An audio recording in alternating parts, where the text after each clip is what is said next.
आपके समाजवादी पार्टी के एक बड़े सांसद अतीक अहमद को भी लेकर बहुत बड़ा बवाल हुआ। उन्हें पार्टी बोली जो भी बोलना था गलत लेकिन हुआ, खुलकर नहीं बोल पाई। अरे खुलकर क्या, जबकि सामने वाले ने खुलकर अटैक किया और उन्हें मौत के घाट उतार दिया। खुलकर क्या, नंगे कोई नाचेगा थोड़े लोग। अगर ममता बनर्जी जी ने पार्टी का नाम हिंदू पार्टी रख दिया होता तो मुख्यमंत्री बनती, मुसलमान वोट देते? नहीं देते। मुलायम सिंह यादव ने हिंदू पार्टी रखा होता समाजवादी पार्टी बजाय तो मुसलमान वोट देते, मुख्यमंत्री बनते, अखिलेश यादव कामयाब होते। काशी राम जी ने बहुजन समाज पार्टी की जगह चमार पार्टी, दलित पार्टी या हिंदू पार्टी रख दिया होता कामयाब होते। लालू यादव ने हिंदू पार्टी रखते तो कामयाब होते। बीपी सिंह ने हिंदू पार्टी रखे होते तो प्रधानमंत्री बनते।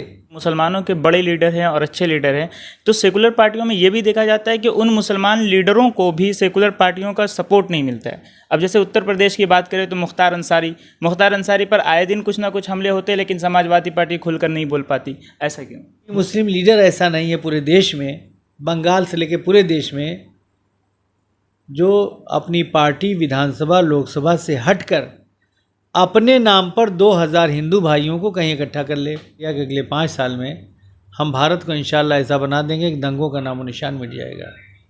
नमस्कार, आदाब, स्वागत है आप सभी का लाइव इंडिया न्यूज़ में। मैं हूं आपके साथ जमशेद, और इस वक्त हम आपको बता दें कि अभी जो फ़िलहाल देश का माहौल है वो काफ़ी डरावना है और काफ़ी ख़तरनाक है। इस मोड़ पे कई ऐसे पॉलिटिकल लीडर भी सामने आ रहे हैं और सोशल वर्कर भी सामने आ रहे हैं जो इस माहौल को, इस हालात को बदलने की कोशिश कर रहे हैं।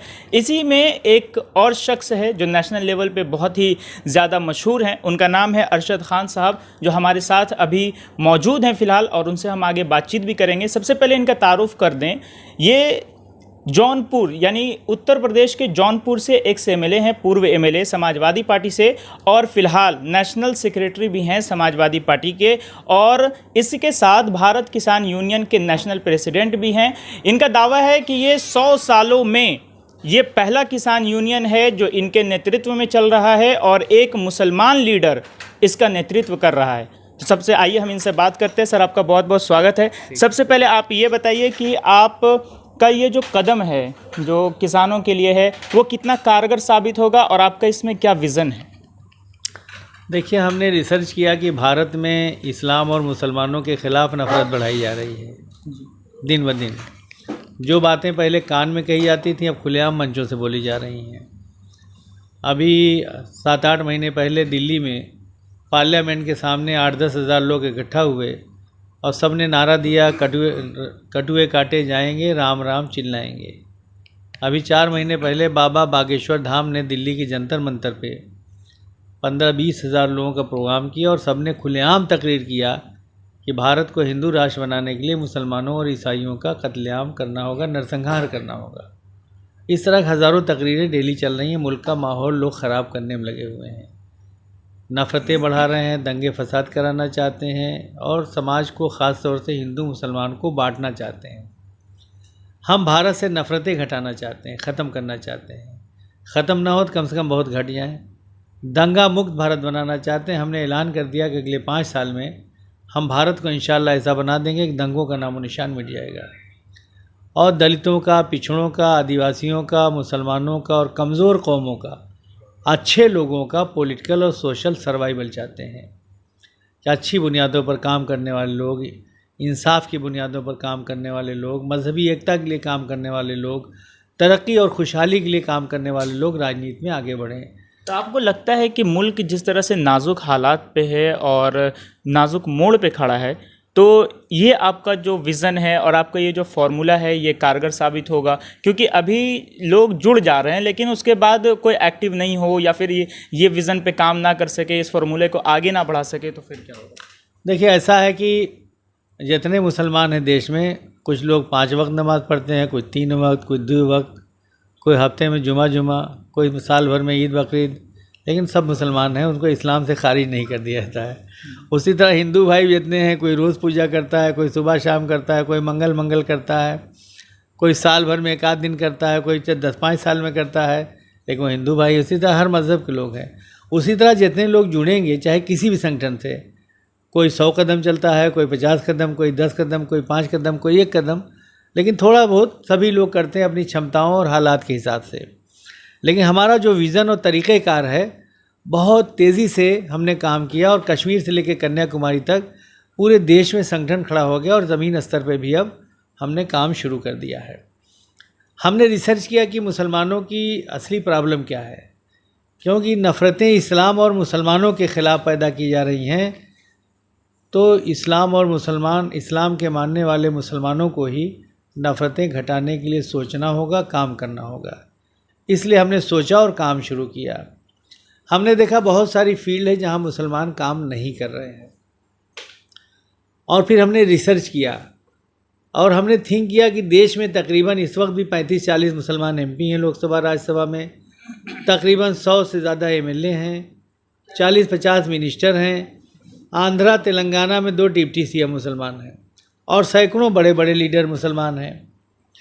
लेकिन हमने देखा कि एक भी मुस्लिम लीडर ऐसा नहीं है पूरे देश में, बंगाल से लेकर पूरे देश में, जो अपनी पार्टी विधानसभा लोकसभा से हटकर अपने नाम पर 2000 हिंदू भाइयों को कहीं इकट्ठा कर ले, 2000 सिख इकट्ठा कर ले, 1000-2000 ईसाई इकट्ठा कर ले, 2000-4000 दलित और आदिवासी इकट्ठा कर ले। पूरे देश में एक भी नहीं है अपनी विधानसभा लोकसभा और अपनी पार्टी से हटकर इकट्ठा करने लायक नहीं है। लेकिन जहाँ तक मुसलमानों का बात है, मुसलमानों को जहाँ तक मैं जानता हूँ कि मुसलमान एक ऐसी भोली कौम है जो सभी पे भरोसा करती है। आज आज़ादी के बाद से लेकर आज तक अगर मुसलमानों को किसी ने धोखा दिया है और मुसलमानों का अगर किसी ने फ़ायदा उठाया तो वो है सेकुलर पार्टी, और सेकुलर पार्टी में समाजवादी पार्टी भी आती है। तो समाजवादी पार्टी को लेकर के इसका क्या विज़न है? सेकुलर पार्टियाँ जिस तरह से मुसलमान कौम को नुकसान पहुंचा रही हैं और मुसलमानों को आगे ना बढ़ने देने का अगर कोई वजह है तो वो यही है। आप इस पर क्या सोचते हैं? देखिए, कोई पार्टी किसी को नुकसान नहीं पहुंचा रही। मुसलमान अपने तरीक़ेकार से नुकसान में है और तरीक़ेकार बदल देगा तो फ़ायदे में हो जाएगा। वही तो हम काम बता रहे हैं और कर भी रहे हैं। तो हम नफ़रतें घटाने के लिए, दंगा मुक्त भारत बनाने के लिए और सोशल और पॉलिटिकल सर्वाइवल के लिए काम कर रहे हैं। तो इंशाल्लाह जो चीज़ नहीं मिली वो भी मिलने लगेगी। सेकुलर पार्टियों के ज़माने में इतना तो हो रहा है कि मुसलमानों ने सुकून से जीकर काफ़ी तरक्की किया है। पूरा नहीं मिला है, हम जानते हैं, किसी भी पार्टी ने, लेकिन बहुत कुछ हासिल हुआ है। इसी तरह हमारे बचपन में 50 गांव में 50 ग्रेजुएट, इससे तरक्की तो नहीं होगा, इससे तरक्की तो दिख नहीं रही है। 50 ग्रेजुएट, पोस्ट ग्रेजुएट मुसलमान नहीं हुआ करते थे। आज हमारी 50% आबादी तालीम याफ्ता है।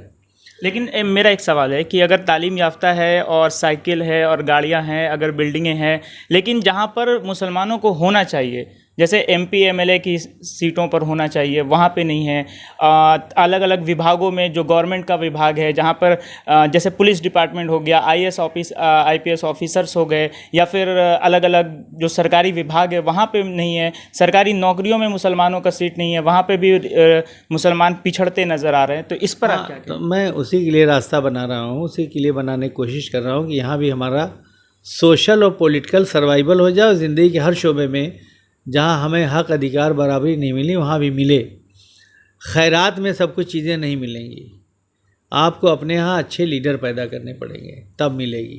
तो इसके लिए क्या लगता है कि आपको एक मुसलमानों का अपना एक लीडरशिप होना चाहिए, अपने एक पार्टियाँ होना चाहिए, पार्टी, उस पार्टी में शामिल होकर मुसलमान हमें अपनी कौम में अखिलेश यादव, मायावती, राहुल गांधी, सोनिया गांधी, तेजस्वी यादव, मुलायम सिंह यादव, लालू यादव, ममता बनर्जी, शरद पवार जैसे लीडर पैदा करने पड़ेंगे और उसी के लिए हम रास्ता बनाने की कोशिश कर रहे हैं। जब तक लीडर नहीं पैदा होंगे तब तक आपको जितना मिल रहा है उससे ज़्यादा नहीं मिलेगा, और लीडर तब तक नहीं कामयाब होंगे जब तक आपके साथ हिंदू, सिख, ईसाई, बौद्ध, पारसी, जैन, दलित, आदिवासी जोड़ने वाले लीडर नहीं पैदा होंगे। हमारे यहाँ तमाम बहुत सारे नेता बेवकूफ़ पैदा हुए। पहला बेवकूफ़ पैदा हुआ कायदे आज़म मोहम्मद अली जिन्ना। अगर वो पार्टी पहली बात बनाना नहीं चाहिए था, बनाए तो उसका नाम रखते इंडियन यूनियन लीग, नाम रख दिया इंडियन यूनियन मुस्लिम लीग, और स्लोगन दिया मुस्लिम हो मुस्लिम लीग में आओ। तो जब डेमोक्रेसी है तो आप पार्टी के नाम ऐसा रखो कि तमाम कौमें शामिल हो जाएं और सभी कौमों की बात करो, सबको जोड़ने का काम करो।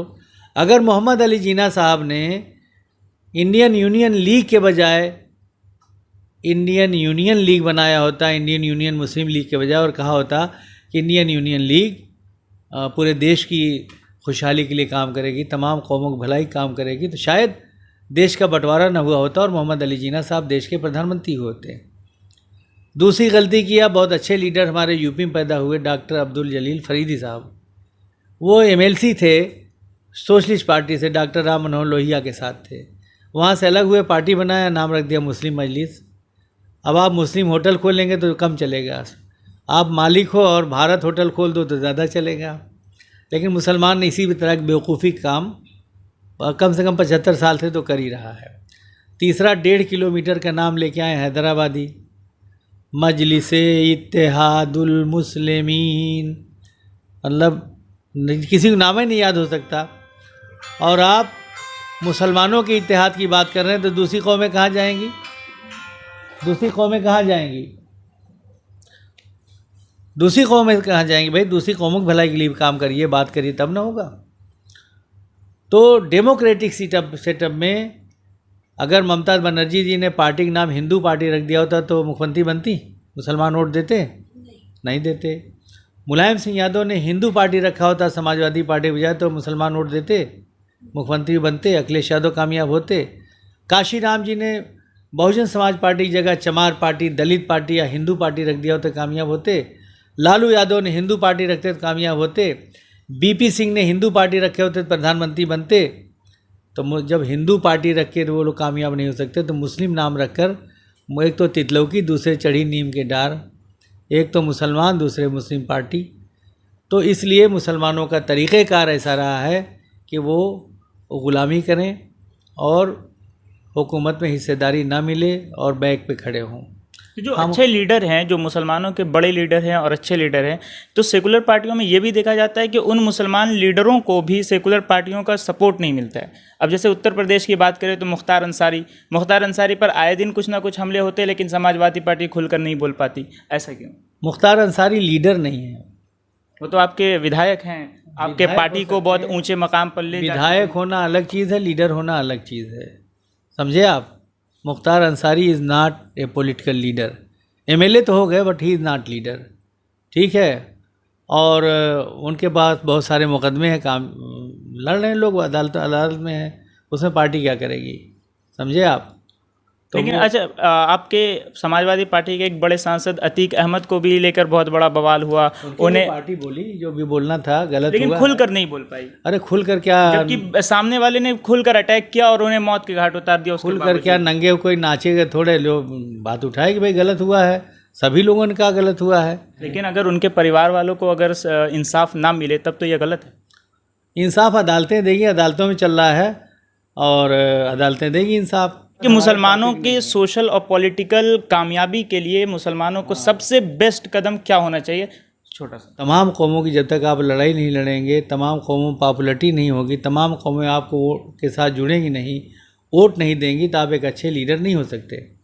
पहली बात तो नाम अच्छा रखना चाहिए, दूसरी चीज़ सबकी लड़ाई लड़नी चाहिए, सबकी बात करना चाहिए, तब आप पॉपुलर होंगे, तब जाके आप पॉलिटिकल पावर बन सकते हैं, तब आपको हक हिस्सा मिलेगा, तब आप जीतने लायक बनोगे, वरना आप जीतने लायक नहीं बन सकते। तो ये उसी पे मैं काम कर रहा हूँ, उसी बताने जा रहा हूँ।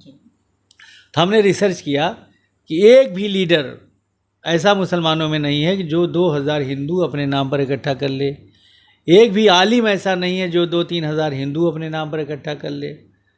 हम ऐसी लीडरशिप लाखों पैदा करना चाहते हैं हिंदुस्तान में, मुसलमानों में भी और हिंदू, सिख, ईसाई, बौद्ध, पारसी, जैन में भी, लाखों, एक दो नहीं।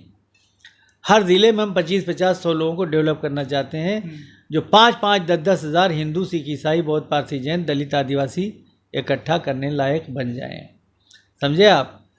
तो फिर पॉलिटिकल और सोशल सर्वाइवल हो जाएगा, दंगों से निजात मिलेगी। वो कैसे होगा? किसान हिंदू भी, मुसलमान भी, सिख भी, ईसाई भी। 100 साल में कोई संगठन ऐसा नहीं बना जिस किसान यूनियन के लीडर कोई मुसलमान हो। राकेश टिकैत से लेके धर्मेंद्र, जितेंद्र, भानु सब हैं। भारत किसान यूनियन पहला देश का संगठन है जिसका लीडर मैं हूँ, मोहम्मद अरशद खान, और हर मज़हब के लोगों जुड़ा है। आप इससे जुड़िए, 2000-3000 हिंदू आपके साथ साल भर में जुड़ जाएगा। फिर इंशाल्लाह दंगे भी नहीं होंगे, और जब रिश्ते बनेंगे तो सोशल पॉलिटिकल सर्वाइवल होगा। चलिए, बहुत बहुत शुक्रिया हमसे बातचीत करने के लिए। हमारे साथ थे अरशद खान साहब, जो भारत किसान यूनियन के प्रेसिडेंट भी हैं। ये एक ऐसा ऑर्गेनाइजेशन है जो मुसलमानों का है, लेकिन इसमें सिर्फ मुसलमान नहीं जुड़ते हैं बल्कि तमाम कौम इसमें जुड़ सकते हैं। और इनका एक विज़न साफ है कि जिस तरह से हम जितने ज़्यादा से ज़्यादा धर्म के लोगों को अगर हम जोड़ेंगे तो वो उतना ही ज़्यादा फ़ायदा होगा। और देश में जो नाजुक हालात हैं उस नाजुक हालात में ये बेहद कारगर साबित होगा, क्योंकि जिस तरह से दंगे भड़क रहे हैं, जिस तरह से माहौल ख़राब हो रहा है, एक सांप्रदायिक पार्टी जिस तरह से माहौल को ख़राब करने की कोशिश कर रही है, इनका ये विज़न ये आगे चलकर काफ़ी कामयाब होने वाला है। बहुत बहुत शुक्रिया हमसे बातचीत करने के लिए। आप भी बने रहिए लाइव इंडिया न्यूज़ के साथ और दीजिए हमें इजाज़त। शुक्रिया।